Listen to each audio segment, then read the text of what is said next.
Before you sleep, let me tell you about a sickness that put people to sleep and would not let them wake.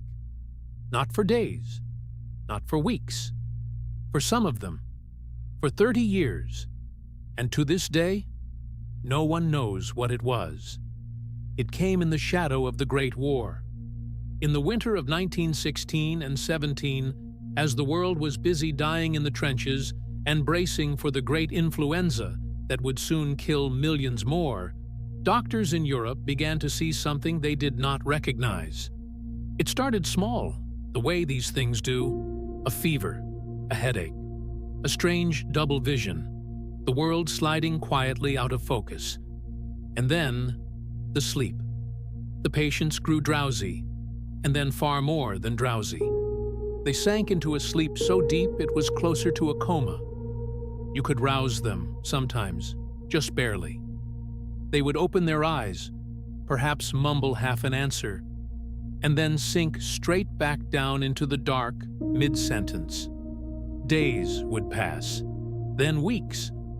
Some of them slept for months, and some of them simply never woke up at all. In Vienna, a neurologist named Konstantin von Economo was the one who put a name to it. He examined the brains of those who had died, and he found the damage deep in the core of the brain, in the very machinery that governs sleep itself. Something had reached into the part of us that decides whether we are awake or asleep, and it had broken it. He called the disease encephalitis lethargica, the lethargic inflammation of the brain.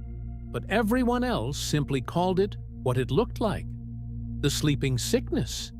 It did not always take the same shape. That was part of the terror of it. For most, it was the endless sleep. But in others, it did the exact opposite.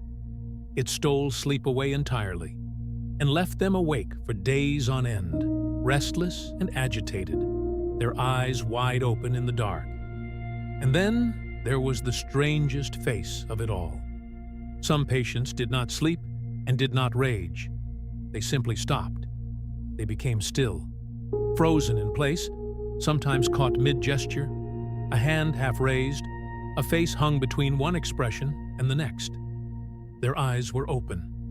They were awake in there, aware of the room, aware of the people leaning over them. They simply could not move, or speak, or answer. Living statues, with someone still at home behind the eyes. It spread across Europe, and then across the ocean to America, and outward across the world. Over the 10 years that it raged, it is estimated to have struck close to 1 million people. And of those, very nearly half died. More than half, by some reckonings. A coin flip of a disease. And the ones who survived rarely survived whole. They were left with tremors, with frozen faces, with minds and bodies that no longer answered the way they used to. And then, almost as strangely as it had come, it went. By the late 1920s, the wave of new cases slowed, and then it stopped. The sleeping sickness retreated, and it has never returned in that way since. Only a scattered handful of cases in all the years that followed. You might think a disease that killed 500,000 people would be one of the most studied in all of medicine. But it vanished into the shadow of the influenza pandemic that had been killing tens of millions at the very same time. And the world, exhausted, simply moved on. And here is the part that should sit with you in the dark. After 100 years of looking, we still do not know what caused it. Not a virus we can name. Not a bacterium. Not anything that anyone has ever been able to prove. The single largest epidemic of a brain disease in modern history, and its cause remains a complete and open mystery. But the story does not end with the vanishing, because of the survivors, the frozen ones. Many of those who had been left statue still did not recover, and did not die. They simply stayed, for years, for decades, tucked away in the back wards of hospitals, in chairs by the window, unmoving, unspeaking. aware. The world forgot they were there. It forgot the disease entirely. And those people sat, conscious, inside their own stillness, for 30 years and more.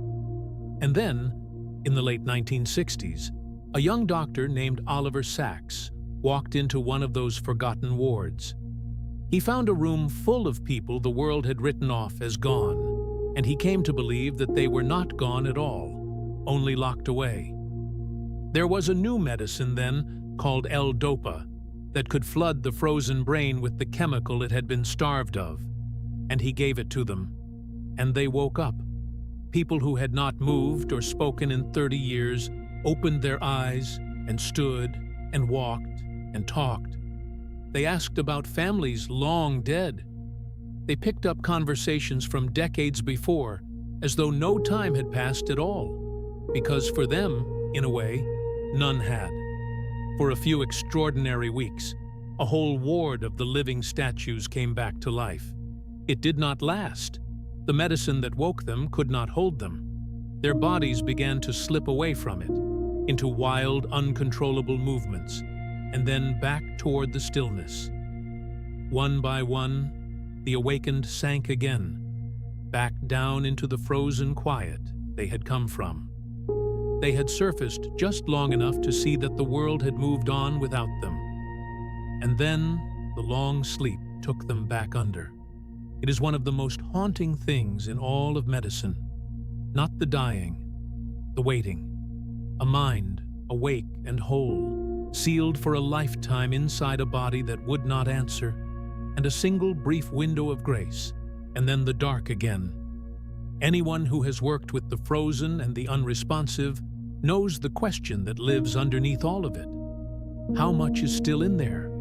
We lean over the still bodies and the open, unseeing eyes, and we never quite know how much of the person is awake behind them, listening. The sleeping sickness turned that question into 100,000 living answers. They were in there. The whole time. They were in there. So tonight, when you feel sleep coming for you, soft and ordinary and entirely your own, be a little grateful for it, that you can sink down into it freely, and that in the morning, with no effort and no medicine and no mercy required, you will simply, quietly, wake. A great many people, 100 years ago, would have given anything for that, to go down into sleep and to be certain of coming back up. Rest easy. You will wake. I'll see you in the small hours.